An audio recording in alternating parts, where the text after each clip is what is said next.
보겠습니다. 신약성경 빌립보서 3장 7절부터 9절 말씀입니다. 신약성경 320페이지입니다. 320페이지 빌립보서 3장 7절부터 9절 말씀입니다. 한 목소리로 읽겠습니다. 시작. 그러나 무엇이든지 내게 유익하던 것을 내가 그리스도를 위하여 다 해로 여길 뿐더러 또한 모든 것을 해로 여김은 내 주 그리스도 예수를 아는 지식이 가장 고상하기 때문이라. 내가 그를 위하여 모든 것을 잃어버리고 배설물로 여김은 그리스도를 얻고 그 안에서 발견되려 함이니 내가 가진 의는 율법에서 난 것이 아니요 오직 그리스도를 믿음으로 말미암은 것이니 곧 믿음으로 하나님께로부터 난 의라. 아멘. 오늘 3장 8절에 보면 내 주 그리스도 예수를 아는 지식이 가장 고상하기 때문이라 이렇게 말씀합니다.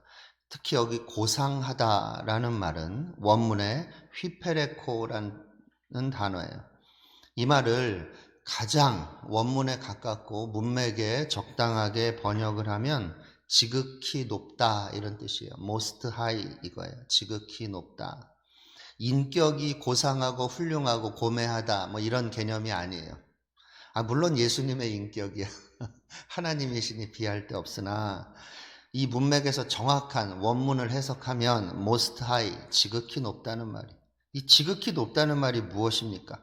예수 그리스도를 아는 지식이 most high 지극히 높다. 이 말이 무슨 말인가요? 비교할 수 없이 압도적이라는 거예요.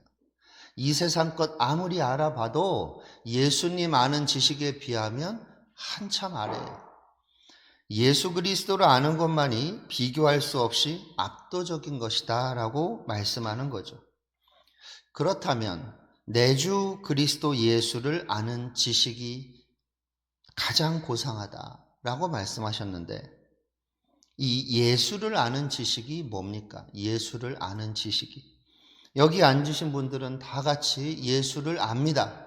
그래서 지금까지 신앙생활 해오셨고 그 예수님을 지금도 또 알아가고 있어요. 이 예수를 아는 지식이란 무엇입니까? 지식은 안다는 거예요. 안다. 물론 신학적 지식 또 성경 지식을 포함하는 말이지만 또 신학적 지식이나 성경 지식만은 아니에요. 일부일 뿐이죠. 그러나 너무 지극히 일부예요. 그럼 예수를 아는 지식이란 무엇입니까? 예수를 체험해서 아는 거죠. 단순하게 말하면 인격적 대면으로 아는 지식이에요.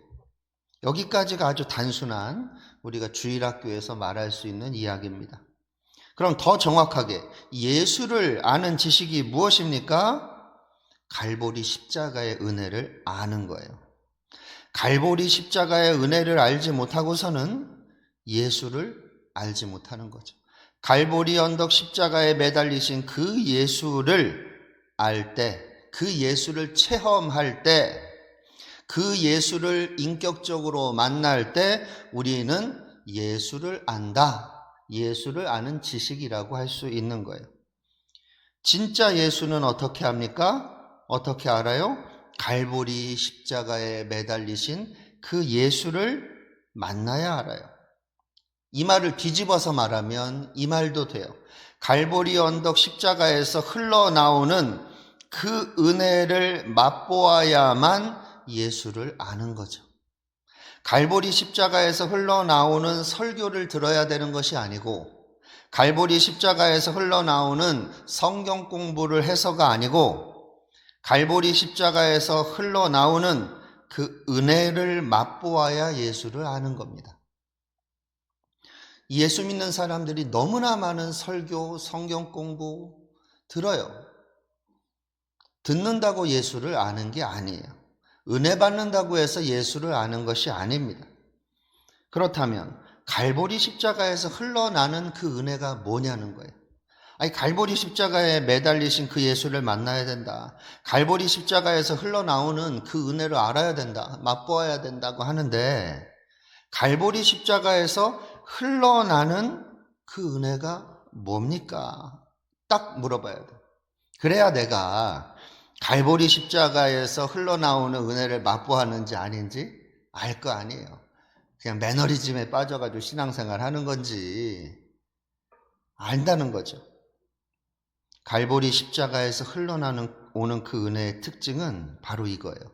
지옥에서 천국으로, 사탄의 권세에서 성령의 통치로, 절망에서 소망으로, 죽음에서 생명으로, 낙심에서 생기로, 질병에서 치유로, 눌림에서 해방으로 바뀌는 거예요. 이걸 정리하면 옛사람이 새사람 되고 옛생활이 새생활 되는 거죠. 갈보리 십자가는 변화의 장소입니다. 옛사람이 죽고 새사람이 살아나는 것, 옛것이 죽고 새것이 일어나는 겁니다. 살리는 장소예요. 여기서 변화, 갈보리 십자가가 변화의 장소다 하는 것은 살리는 장소다 하는 거예요. 근데 살리려면 뭐가 있어야 돼요? 이전 것이 죽어야 되는 거예요. 갈보리 십자가에서 살리시는 능력이 나타나요. 왜 살리시는 능력이 나타나요?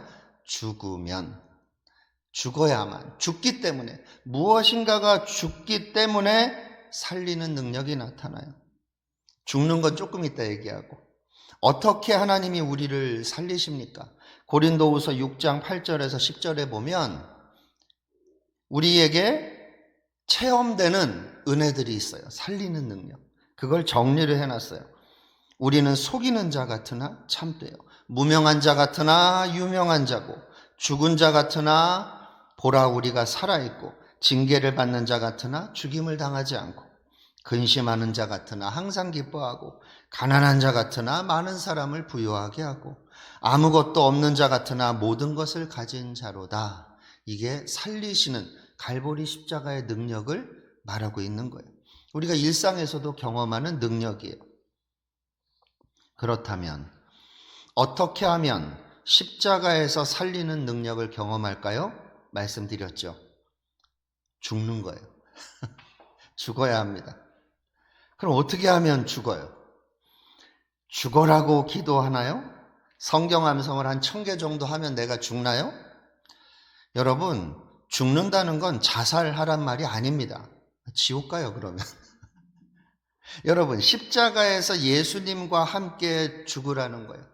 우리를 어디로 끌고 가야 돼요? 우리 자신을 갈보리 언덕으로 끌고 가는 거예요. 내가 갈보리 언덕 십자가 밑으로 가는 겁니다. 그 십자가에서 예수와 함께 죽는 거예요. 예수의 죽으심에 내가 동참하는 거죠. 이 말이 무슨 말입니까? 살든지 죽든지 흥하든지 망하든지 내일 일은 난 몰라요 하고 선포하고 결단하고 예수와 함께 죽어버리는 겁니다. 내려놓는 게 아니에요. 예수와 함께 죽는 거예요. 맡기는 거 아니에요. 예수와 함께 죽는 거예요. 인내하며 기다리는 거 아니에요. 예수와 함께 죽는 거예요. 놔버리는 게 아니에요. 예수와 함께 죽는 거예요. 여러분, 문제가 있습니까? 내 힘과 능력으로는 해결할 수 없는 문제가 있죠. 갈보리 언덕 십자가로 나아가야 합니다. 갈보리 언덕 십자가에 나아가서 그 문제를 내려놓아요. 그 문제를 가진 내 자신을 하나님 앞에 내려놓아야 합니다. 그 예수님 앞에. 그 갈보리 언덕 십자가에서 예수와 함께 죽으면 되는 거예요. 그러면 뭐만 남습니까? 문제를 들고 가는데 내가 죽어버렸어요. 문제만 덩그러니 남아요. 문제는 무엇입니까? 우리를 갈보리 언덕 십자가로 이끄는 몽학선생에 불과합니다.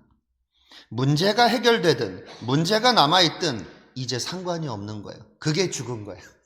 문제가 있어도 할렐루야, 문제가 없어도 할렐루야, 응답돼도 할렐루야, 응답이 안 돼도 할렐루야예요. 왜요? 십자가에서 예수와 함께 죽었으니까요.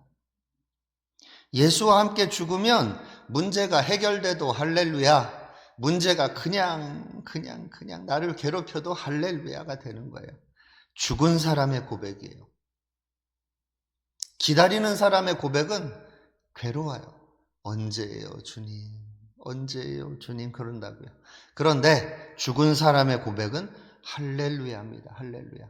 문제가 있어도 할렐루야, 문제가 해결되어도 할렐루야, 할렐루야입니다. 그런데 반전이 있다는 것을 기억해야 합니다. 여기서 끝나면 너무 우울해요. 사실 반전이 있어요. 성령이 예수를 죽음에서 일으키셨잖아요. 성령이 똑같아요. 성령이 나를 죽음에서 일으키세요. 죽어야 일어납니다. 죽지 않고서는 일어날 방법이 없어요. 이제 옛날 그 사람이 아닙니다. 왜요? 성령이 나를 죽음에서 일으키셨으니까. 문제가 해결되든 말든 예수와 함께 사는 사람이 되는 거예요. 문제가 해결되든 말든 예수와 함께 살아요. 한국 교회 성도들의 문제는 무엇이냐? 문제와 함께 살아요. 예수와 함께 살아야 되는데 문제와 함께 살더라고요. 목회를 하면서 느끼는 것이 무엇이냐? 가장 힘든 상황이 언제냐? 성도와 함께 목회하면 괴로워요. 교회와 함께 목회하면 괴로워요. 교회의 문제를 안고 목회하면 괴로워요. 예수와 함께 살아버리면 행복하고 하나님이 주시는 메시지를 선포하게 되는 경험을 하게 됩니다. 그러니까 목회를 해도 마찬가지고, 교회에서도 마찬가지고, 직장에서도, 가정에서도, 대인관계에서도 마찬가지다 이 말이에요. 예수와 함께 살 것이냐, 문제와 함께 살 것이냐, 내가 결단해야 돼요. 이제 예수와 살기를 결단하십시오. 예수와 사는 방법은 갈보리 언덕 십자가로 나아가요. 그곳에서 문제를 내려놓고 예수와 함께 죽어버리면 돼요. 문제가 있든 말든 상관없어요. 더 정확하게 문제를 초월하고 살아요. 살든지 죽든지 흥하든지 망하든지 예수와 사는 거예요. 이런 사람을 뭐라고 합니까? 천국을 사는 사람. 이 땅은 그저 지나치는 곳에 불과합니다. 하늘 여행자라고 할 수 있죠. 걸어가는 것은 이 땅을 디디고 걸어가는데 하늘을 여행하는 사람, 헤븐리 노마드라고 말하죠. 여러분, 갈보리 언덕 십자가는 죽어야 사는 겁니다. 성도가 살 길은 갈보리 언덕 십자가에 나아가서 문제를 내려놓고 예수와 함께 죽어버리면 돼요. 진짜 죽어야 합니다. 문제는 죽은 척 하는 거예요. 교회 너무 오래 다녔어요. 설교 너무 많이 듣고 성경 공부하는데 너무나 능숙해요. 은혜 받는데도 능숙해요. 목사 앞에서 할 말과 성도 앞에서 할 말을 철저하게 알아요. 그러니 죽은 것이 아니라 죽은 척하고 사는 겁니다. 진짜 죽어야 성령이 나를 일으키는 거예요. 죽은 척 하는데 어떻게 일으킵니까? 죽은 척하고 기절한 척하고 응급실 가보세요. 의사가 어떻게 나를 고칩니까? 연기하지 마세요. 그러죠. 의사는. 일어나세요. 여러분, 진짜 죽어야 성령이 나를 일으킵니다. 진짜 죽으면 옛날 알던 그 사람이 아닙니다. 말씀을 정리하겠습니다. 오늘 설교의 핵심은 조금씩 예수님을 닮아간다는 내용이 아니에요. 갈보리 언덕 십자가에 내 인생을 못 박아버리라는 거예요. 내 인생 자체를 못 박아버리는 거예요. 나는 죽었다. 내 인생 내 거가 아니다 하는 거죠. 진짜 갈보리 언덕 십자가에서 내 인생을 못 박아버리면 이런 사람은 인생 진로가 바뀝니다.